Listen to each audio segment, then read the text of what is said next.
Hola chicos, ¿qué tal estáis? Espero que bien. Introducción al franquismo. Franquismo es el régimen que se estableció en España después de la victoria del bando sublevado, dirigido por el general Francisco Franco, y es un régimen que en principio, y esto es algo no muy conocido, se iba a instalar durante un tiempo, un periodo corto de tiempo, ¿vale?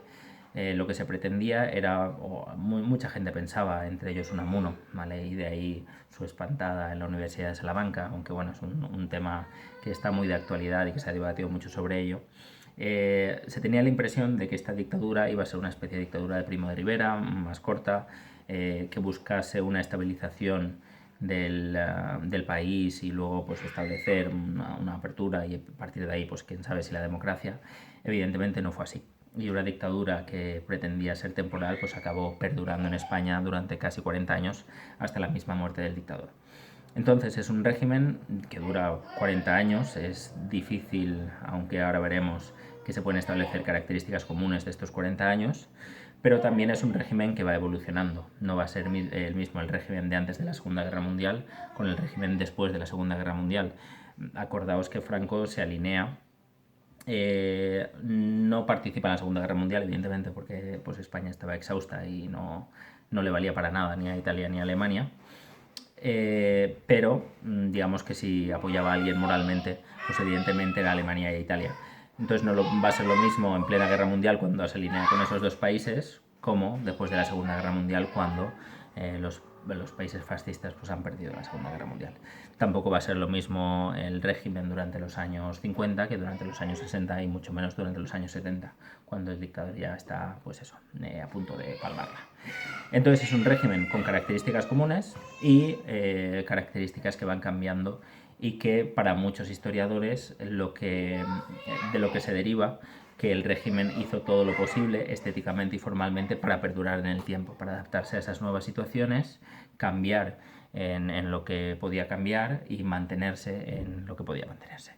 ¿Características comunes del franquismo? Pues principalmente y evidentemente la figura del dictador, y la personalidad de Franco va a tener una incidencia lógica y tremenda en la política del momento.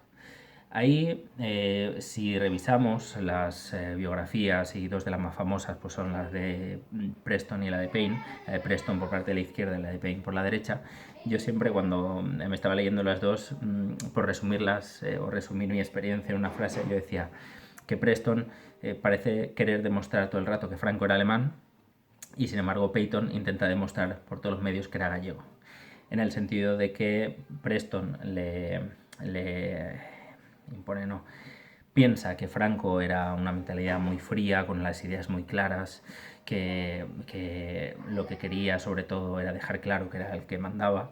Sin embargo, Peyton lo que hace es incidir en su carácter cambiante, en su carácter adaptable, ese carácter gallego de no se sabe si sube o si baja, adaptación a las circunstancias, ¿vale? Como decía Bruce Willis, no, Bruce Lee, be water my friend.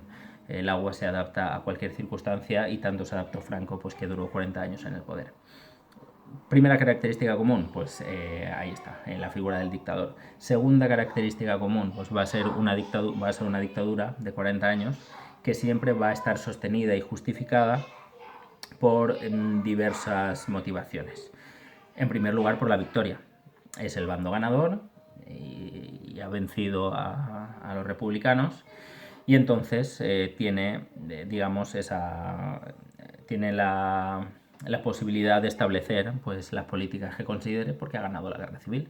Es el bando vencedor y por lo tanto impone su visión del mundo y sus instituciones y su política a los vencidos. ¿Vale? Y ahí se contiene también la represión a la oposición y pues tratar de convertir en España en aquella España por la que ellos decían luchar, ¿vale? Por la que el bando rebelde se había sublevado y finalmente pues había desarrollado una guerra y la había ganado. Eh, Otra motivación del franquismo ha sido siempre y evidentemente su carácter católico. Acordaos de ese discurso de Azaña que decía que España había dejado de ser católica.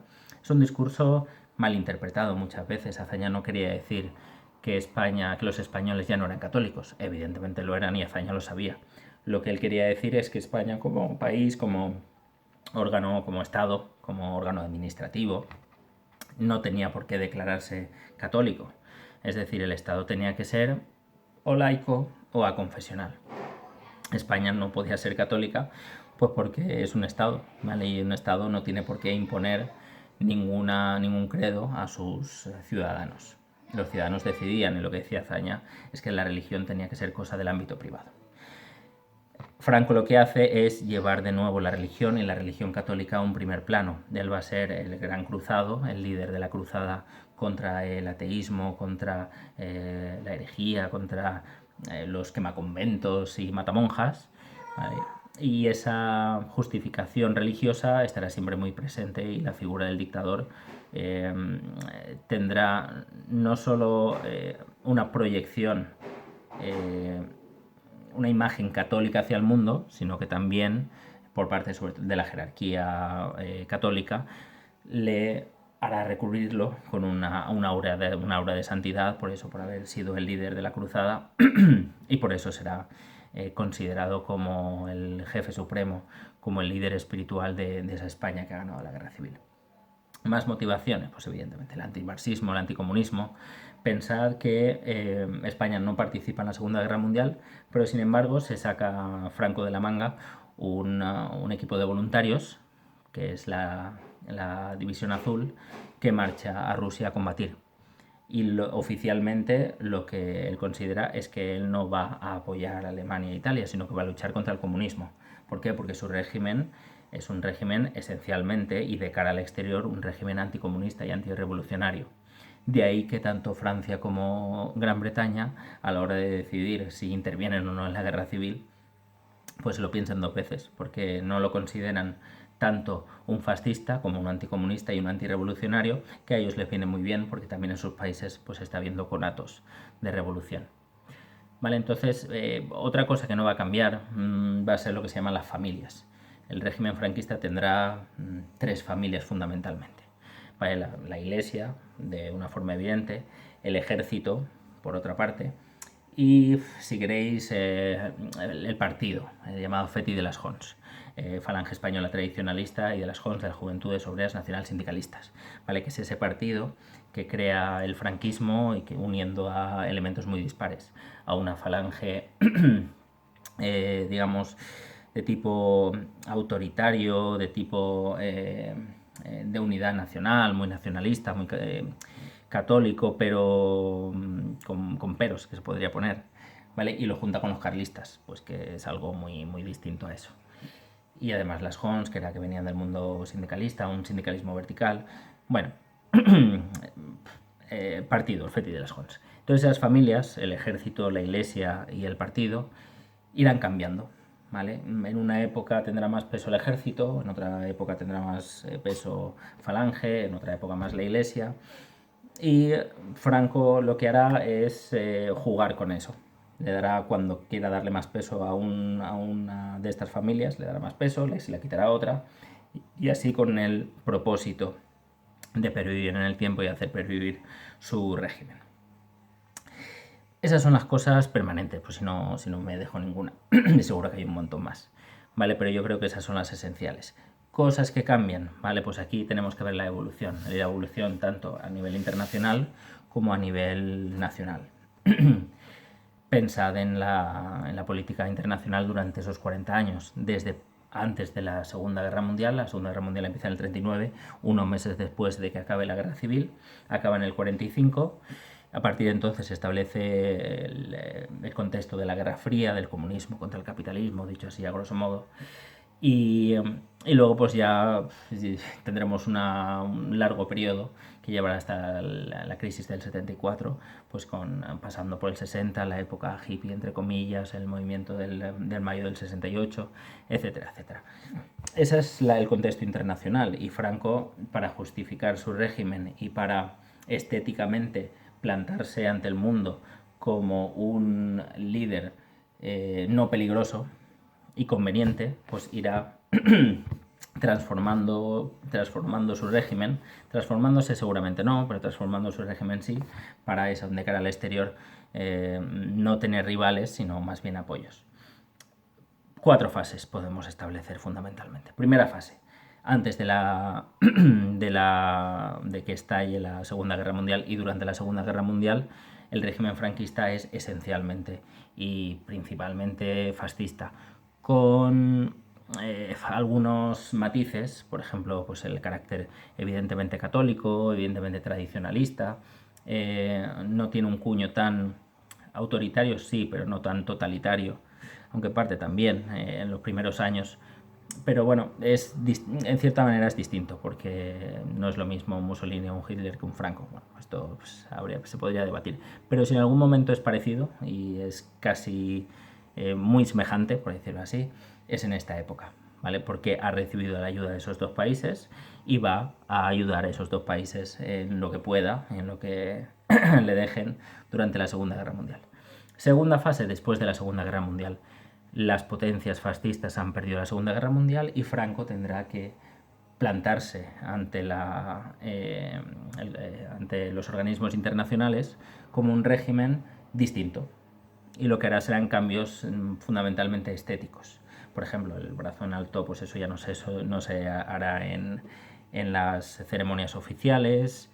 Se irá relajando todo el simbolismo de tipo fascista que había engalanado el régimen durante esos primeros años. Irá decayendo el régimen autárquico económico de esos primeros años para eso, para presentarse ante la comunidad internacional como un régimen no fascista, ¿vale? Y que no tiene por qué correr la suerte del fascismo. El fascismo ha caído, pero el franquismo, pues según el entender de los franquistas, pues debía previvir. Esas primeras dos fases muy claras, y luego ya vienen dos fases finales, que ya pues entraremos en ellas en más profundidad.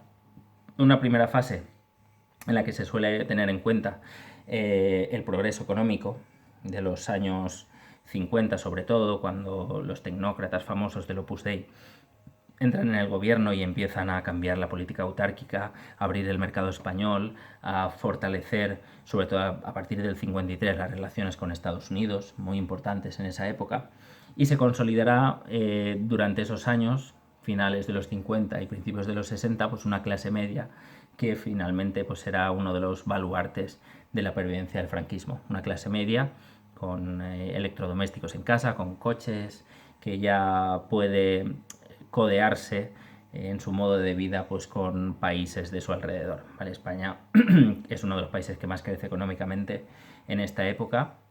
Se decía que era la segunda potencia, bueno, segundo país que crecía más después de Japón. Y bueno, pues ahí también hay debate. Hay historiadores que consideran que ese crecimiento económico podía haber sido anterior y que venía ya demostrándose desde el primer tercio del siglo XX, que lo que hizo el franquismo fue paralizar ese crecimiento, pero que luego al final, bueno, pues debates historiográficos que no nos interesan de momento demasiado. Cuando hagáis historia y queráis profundizar, pues entonces hacedlo. Y luego hay una última época, que es la época ya del tardofranquismo, ¿vale? El régimen empieza a tambalearse con la salud del dictador, la oposición empieza a crecerse, y hay una oposición clara por parte de muchos opositores. Eso queda un poco feo. Una oposición, mira. ¡Y! ¡Bravo! ¡Mira! ¿Quiénes eran los opositores al régimen franquista? Pues mira, fundamentalmente era el nacionalismo, ¿vale? Vasco y catalán, aunque también pues la apoyaron en su momento. ETA en esos momentos, aunque también habría que hablarlo porque ETA mata fundamentalmente ya cuando se ha muerto Franco. También digamos, partidos de izquierdas, el Partido Comunista sobre todo. Ahí hay una braunda y también hay una oposición de derechas, por así decirlo, de monárquicos, que ya se habían reunido en Múnich, en el famoso contubernio de Múnich, para intentar establecer una monarquía en España, y que luego fueron considerados traidores por el régimen. Había una oposición, sobre todo de izquierdas, pero en parte también de derechas, algunos monárquicos. Bueno, pues qué potencia podría tener la oposición de los monárquicos, pues es debatible. Y bueno, esa posición va creciendo muchísimo en los últimos años. Empieza a haber una contestación en las universidades, en las calles, los movimientos clandestinos empiezan a salir más a la luz, hay una contestación ya por parte de algunos sectores desde dentro del propio franquismo y esto es algo que a mí me gustaría mucho analizar cuando tenga tiempo y estos niños crezcan, es el papel que tuvo la Iglesia como oposición al régimen. Es decir, la Iglesia en esos momentos, y si revisamos la biografía de muchos grandes opositores al régimen, eran opositores salidos de sacristías, seminarios. ETA, por ejemplo, ETA nació en una sacristía y muchos de los personajes grandes opositores del régimen, Jesús Aguirre, por ejemplo, o Aranguren, toda esta izquierda social del movimiento de liberación, de la política social, todo eso venía de la Iglesia. Y sería importante hacerlo. Me quedan 4 segundos. A grandes rasgos, eso es el franquismo y lo veremos en la